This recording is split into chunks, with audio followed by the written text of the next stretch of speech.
ada kita senang ngambil barang orang, Allah cuma segitu doang ya kan cuma kue dong yang gua ambil ya. Kita kadang-kadang menilai barangnya Bu, tapi nggak menilai hukumnya. Ada kue nggak jelas kita ambil ya kan, ada duit di jalan kita ambil padahal bukan hak kita. Itu kita kurang warok ya, tidak bisa menjaga diri dari barang yang halal dan haram. Hikmah daripada Ramadan adalah bentuk kesabaran Bu. Harus sobri, bulan sabar. Sabar dari mana? Sabar dari harta yang halal dan harta yang haram. Contohnya, kita mulai puasa pas azan subuh sampai maghrib. Jam 5:30 di meja makan kita udah ada kolak, es campur, es kelapa, apalagi somai, belewah, berbagai macam karena dendam. Sekarang kalau di TV belum azan maghrib, halal nggak kita colek? Kagak, haram, nggak boleh.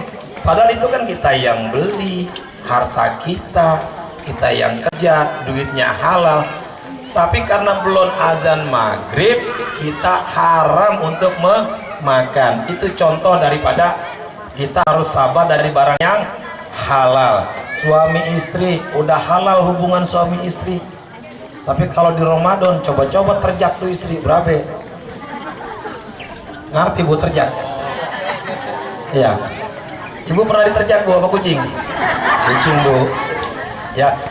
Istri itu halal buat kita, tapi tengari-ngari kita terjak, haram perbuatannya. Ada kisosnya apa di situ? Bebaskan budak, puasa 2 bulan berturut-turut, ngasih makan.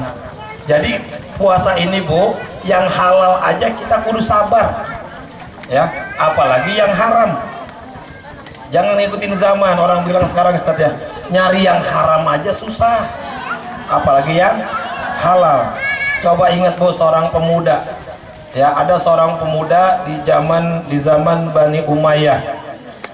Dia sudah ditinggal mati oleh bapaknya, tinggal sama ibunya, ingin berjalan menuju satu tempat, melewati hutan ya, mohon doa restu ibunya.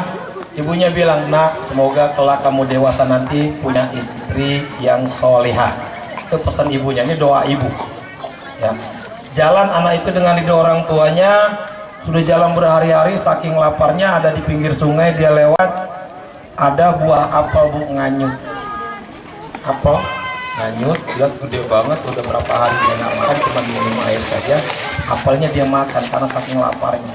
Udah habis tuh apel, dia makan, dia baru inget, astagfirullahaladzim ya Allah, ini bukan hak saya, ini apel pasti ada yang nanem ya nggak mungkin tahu-tahu ada apel di kali kayak begitu kalau nggak ada yang nanem. Pasti pohonnya nggak jauh dari pinggir kali. Coba kalau kita Bu nemu apel bagus banget, ngancam siapa yang punya, ntar malam gua alat ya Bu.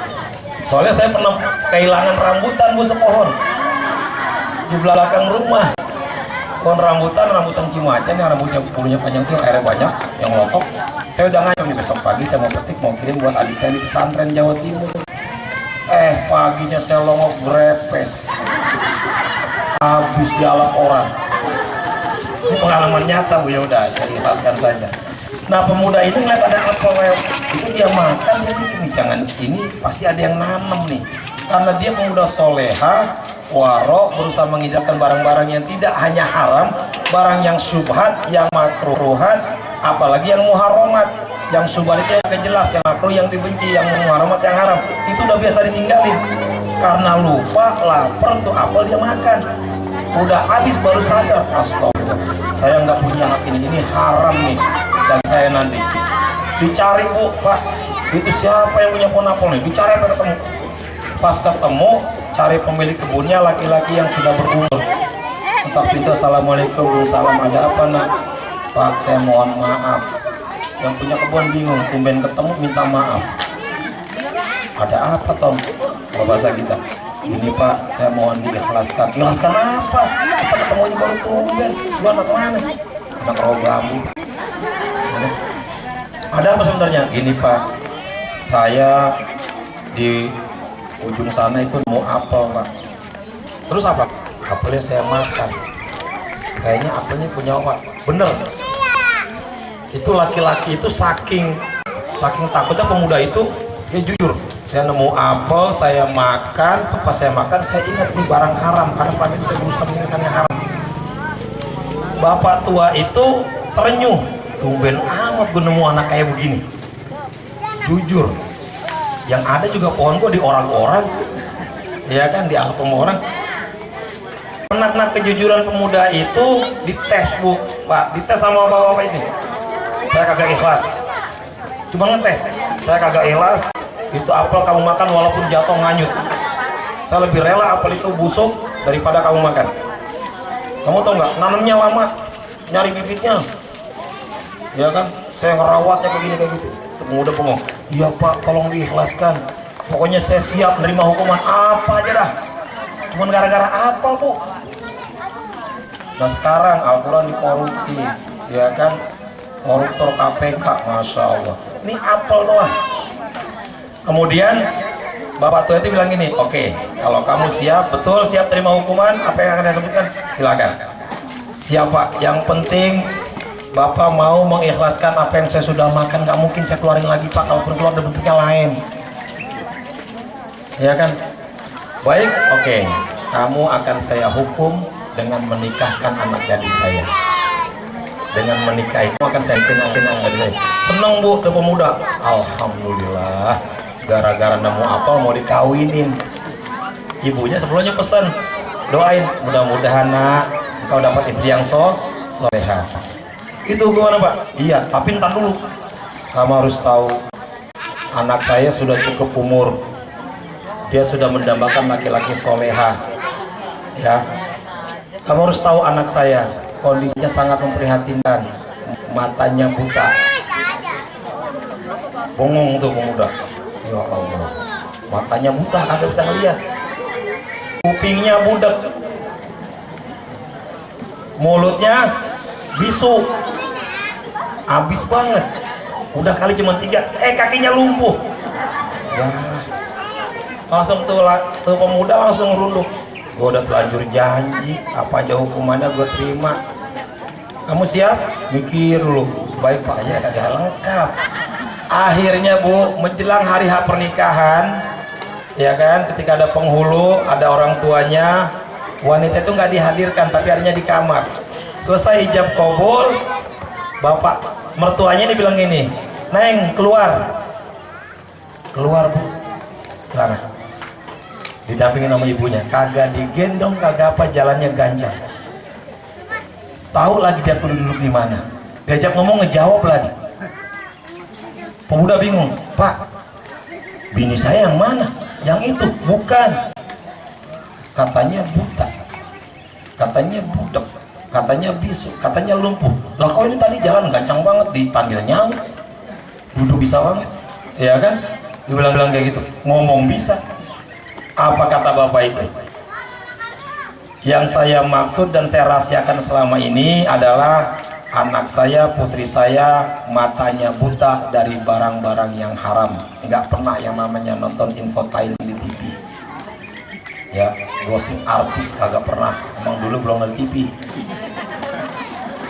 Ya, nggak pernah ngomongin orang, nggak pernah ghibah, nggak kayak orang blosonoan.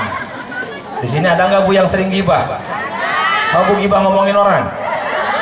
Bapak sering ghibah juga nggak? Ini pemahaman kita tentang ghibah ini salah, bahkan kurang lengkap. Dikatakan begini, atadruna mal ghibah. Tahukah kalian apa itu ghibah? Zikruka akhoka bima yakrahu.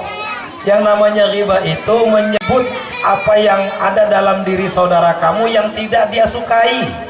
Nih Bu, menyebut, menyebarkan apa yang ada dalam diri saudara kita yang tidak dia sukai. Sekarang yang kita pahami, ghibah itu cuma nyeritain kejelekan orang. Sebenarnya ghibah nggak cuma di situ, menceritakan kebaikan orang yang dia sudah sembunyikan, kita ceritain juga sehingga dia merasa terbongkar kebaikannya, itu ghibah. Contoh, ada sisi A, ada satu masjid lagi dibangun, dia punya uang banyak, kemudian dia sedekah ke masjid itu diam-diam masuk rekening. Tiba-tiba panitia masjid cerita, ini masjid jadi setengahnya kan gara-gara bapak si A.